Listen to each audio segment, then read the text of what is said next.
pull your next spoonful of cereal closer and stay with me. Because this is one of those stories that should make you question not only what was done, but what kind of country needed certain children to be powerless before it could call the act research. If stories like this matter to you, read to the end, share it, and refuse to let the names disappear a second time. In 1994, Fred Boyce was driving through Massachusetts when a radio report split his life into a before and an after. A government panel had revealed that boys at a state institution in Waltham had once been fed cereal containing radioactive tracers.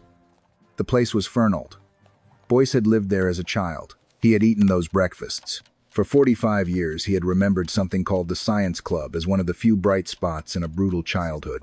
It meant extra food, small gifts, trips outside, baseball games, and the intoxicating feeling that an adult might finally care what happened to you. Then, on the side of the road, he learned what the club had really meant. It had not been kindness. It had been selection. He had not been invited because someone cared. He had been chosen because he was available. That is what makes this story so hard to sit with. The radiation is the detail people remember. It is grotesque enough to dominate every retelling, but the deeper horror is older than one isotope, one lab, one breakfast bowl. The real crime began long before the oatmeal. It began the moment the state decided there were children it could file away without consequence. Fernald was founded in the 19th century and later became known as the Walter E. Fernald State School, one of the earliest publicly funded institutions of its kind in the Western Hemisphere. On paper, it was supposed to be a place of care and training. In practice, it became something else. By the height of the Eugenics era, institutions like Fernald were not simply housing disabled people. They were also absorbing children who were poor, abandoned, undereducated, difficult, or merely inconvenient. Labels did the rest. A child could be stamped with a word, and that word could replace a biography. Once the file had spoken, the gate could close. That was the machinery Fred Boyce entered when he was sent there at 7 years old. He had been a ward of the state since infancy. Foster placements had failed, one after another. When a foster parent died, Massachusetts did what bureaucracies do when they want the fastest answer, not the humane one. It found a bed, not a home. By later accounts, Boyce's intelligence fell within the normal range. What he lacked was stability, schooling, and protection.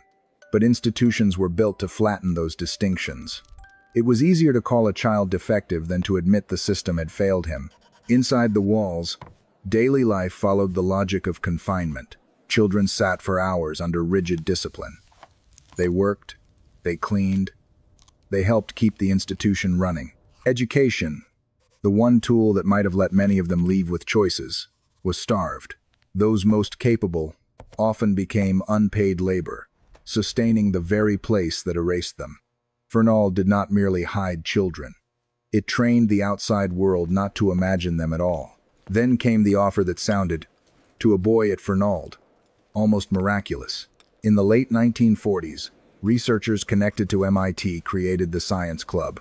The invitation promised what ordinary life in the institution almost never did. Better meals, outings, baseball games, little prizes, novelty watches, the kind of focused adult attention that can feel like rescue when you are a child nobody is rescuing. About 90 boys joined. Why wouldn't they? In a place where cruelty was routine, an invitation itself could feel like proof of your humanity.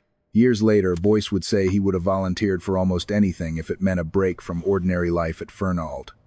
That statement should not be mistaken for consent. It is evidence of what deprivation does to choice. The paperwork reveals the cold intelligence behind the setup. Parents or guardians were sent reassuring descriptions of special breakfasts meant to improve nutrition. The language did not plainly center radioactive tracers. It leaned on silence, trust, and ambiguity. In cases where boys were wards of the state, the institution's own leadership could authorize participation. Think about that carefully. The same system that confined these children also claimed the authority to volunteer them. The person controlling the child's life could also sign away the child's body.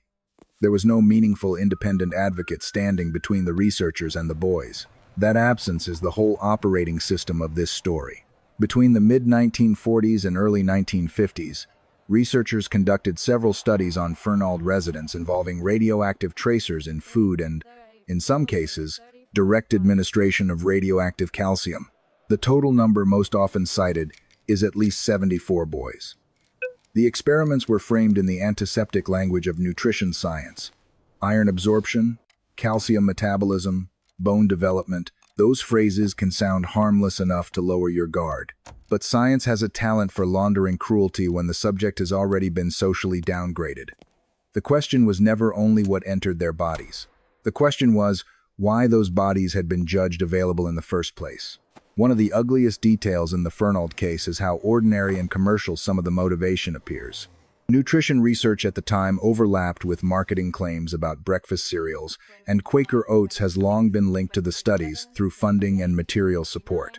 That detail changes the emotional temperature of the story. It is one thing to imagine a ruthless wartime state. It is another to imagine a child in an institution becoming useful to a research ecosystem that overlaps with advertising, product competition, academic prestige, and federal scientific ambition. Fernald is harder because it happened inside respectable American institutions, under letterheads, grants, committees, and smiling consumer brands. To be fair, later reviews concluded the doses in the Fernald experiments were low enough that measurable physical injury could not be clearly established in the way the public often imagines when hearing the word radioactive. That fact matters. It should be said plainly because accuracy matters, but it does not rescue the people who designed or approved the studies. If anything, it sharpens the ethical point. Even if the dose had been small, the boys still were not treated as fully human participants with rights. They were selected precisely because they were in a setting where refusal had been hollowed out.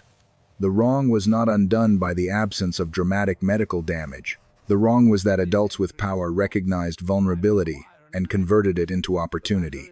Years later, questioning around the studies forced that truth into the open. One researcher acknowledged they should not have used a group that had no meaningful way to say no. That sentence is the whole case in miniature. It strips away every layer of scientific rationalization and leaves the central fact exposed. The subjects were chosen not despite their powerlessness, but because of it. And once you see Fernald through that lens, it stops looking like an isolated scandal and starts looking like a pattern. When the story surfaced publicly in the early 1990s, it fed into a much wider reckoning. Secretary of Energy Hazel O'Leary pushed for records to be opened. President Bill Clinton created the Advisory Committee on Human Radiation Experiments in January 1994 to investigate government-sponsored experiments and intentional releases from 1,944 through 1,974. The committee later reported that it had identified nearly 4,000 federally sponsored human radiation experiments from that era. Though the records were often fragmentary and incomplete, the populations recur with miserable predictability. Poor hospital patients, prisoners, pregnant women not fully informed, newborns, people with cancer, institutionalized children. The details differ, but the moral geometry repeats. The state, or institutions attached to it, reached first for those with the least ability to resist and the least chance of being believed later.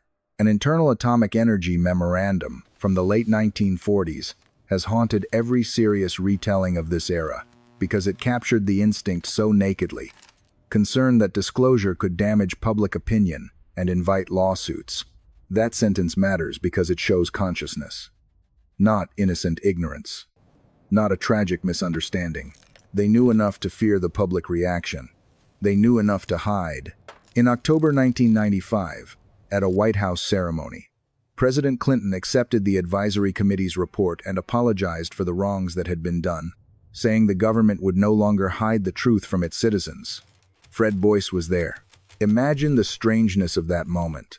A man who had entered an institution as a child nobody protected was now in a room where the President of the United States was acknowledging that the system had failed people like him. For some observers, the apology marked closure. For many survivors, it did not even approach it. There are wounds that do not respond to ceremony because the original theft was not just bodily risk. It was time, status, dignity, education, possibility, the right to be seen as a person before being seen as a case. And there is something else about that date that has become part of the story's afterlife online. The report landed on the 3rd of October 1995, the same day the O.J. Simpson verdict consumed on YouTube documentaries, comment threads, and long-form social retellings. That coincidence is often mentioned almost like a second burial. One of the most significant public reckonings with secret experimentation arrived on a day when the national spotlight was somewhere else. Whether that overlap was mere bad timing or something more deliberate is harder to prove than people online sometimes imply. But the practical effect is hard to deny. The story never settled into public memory with the force its facts deserved. That failure of memory matters because the damage to people like Fred Boyce was never limited to one experiment.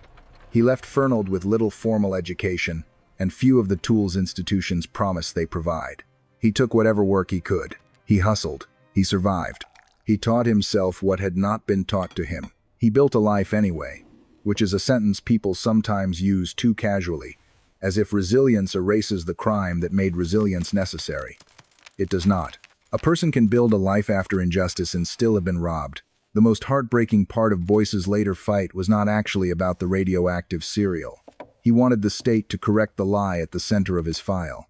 He wanted the record to stop defining him by a dehumanizing classification imposed when he was a child and convenient to discard. He wanted acknowledgement that the state had not simply experimented on him. It had misnamed him, confined him, and reduced him. In a different moral universe, that request would have been the easiest one to grant. Yet even that was not fully given. And then there is the insult of the present. You might assume a place like Fernald, after all the investigations and shame, would now be preserved with extreme care, studied honestly, documented meticulously, and treated as evidence. But recent reporting suggests something closer to the opposite. Families and advocates have spent years struggling to access records tied to institutionalized relatives. Journalists and researchers have described loose documents left in deteriorating buildings on the old campus. In 2024 and 2025, public reporting on the site added fresh layers of unease, renewed scrutiny over abandoned records, broader findings about Massachusetts's mishandling of institutional histories, and fires at the former Fernald campus that investigators said could be related to a string of suspicious blazes. That is not just negligence. It feels like a continuation of the same old reflex to let the evidence decay until memory itself becomes inaccessible. This is why the Science Club remains such a devastating symbol. Not because it sounds sinister, because it sounds sweet. It sounds like exactly the kind of thing a child in an institution would long for. A club implies membership, belonging, possibility. It suggests that somebody looked at you and saw a future. At Fernald, that language became camouflage. The boys thought they were stepping toward recognition. In reality, they were stepping deeper into a system that had already decided their dependence made them useful. Maybe that is why Fred Boyce's description of learning the truth feels so precise. He reportedly called it a disappointing feeling. At first, that seems too small a phrase for what happened. Then you think about it longer and realize it may be perfect. Rage belongs to people who still expect betrayal to be exceptional. Disappointment belongs to people who have learned what institutions do when no one is watching. That is part of why the cereal image hits so hard. Cereal is ordinary. Childhood is ordinary. Breakfast is where a day begins. We do not like to imagine a chain running from a child's bowl to a university study to a federal file to a corporate interest to a presidential apology to abandoned records in a decaying institution. Yet that chain exists, not as a cartoon, not as a stretched conspiracy, but as documented history with gaps large enough to be frightening. The Federal Advisory Committee recovered an enormous record and still said the historical picture remained incomplete. Think about what that means. We know enough to be horrified, and we also know we do not know everything. So when people ask why this story should matter now, the answer is simple. It matters because forgetting is how systems like this survive themselves. It matters because some of the people marked by Fernald spent their whole lives trying to prove they were more than a word on a file. It matters because recent battles over records, graves, and preservation show that the fight is not just about what happened then, but about whether the present will tell the truth about it now. It matters because the children at the center of this story were not abstractions. They were boys who wanted a better breakfast, a baseball game, a little attention, a break in the day, a sign that someone thought they counted. And the final indignity of abuse is often archival. First people are used, then they are mislabeled, then they are buried in paperwork, then the paperwork is sealed, scattered, or burned. Then future generations inherit only fragments and are told the past is too complicated to judge clearly. No. Some parts are perfectly clear. A child who cannot freely refuse is not a convenient subject. He is a child. An institution does not become humane because it calls itself therapeutic. A brand does not become innocent because the grant was small. A government does not become transparent because it apologizes half a century late. The buildings at Fernald will not stand forever. Fire, weather, redevelopment, and neglect are all excellent at finishing what silence begins. But the point of remembering Fernald is not nostalgia for ruins. It is refusal. Refusal to let the boys of the science club remain anonymous instruments in someone else's success story. Refusal to accept the old hierarchy in which the poor, the institutionalized, the disabled, the abandoned, and the inconvenient are treated as if the border around their consent is thinner than everyone else's. So the next time you see a bowl of cereal, remember that progress often comes with hidden invoices paid by people who were never asked whether they agreed to the bargain. Remember Fred Boyce on the roadside, hearing the truth too late. Remember the families still trying to recover records from institutions that swallowed their relatives and now resist even historical clarity. Remember that recent fires and decaying documents are not only local news oddities. They are warnings about how easily a society can lose the evidence of what it did to the people it found easiest to disappear. And if this story leaves you with that same disappointing feeling Boyce described, do not waste it. Let it harden into a demand. Demand records, demand preservation, demand names, demand that institutions speak plainly about whom they used, how they used them, and why the people chosen were always the ones with the least room to say no. Because the worst thing that can happen to the boys of Fernald now is not that history judges the people who used them too harshly. It is that history, once again, looks away.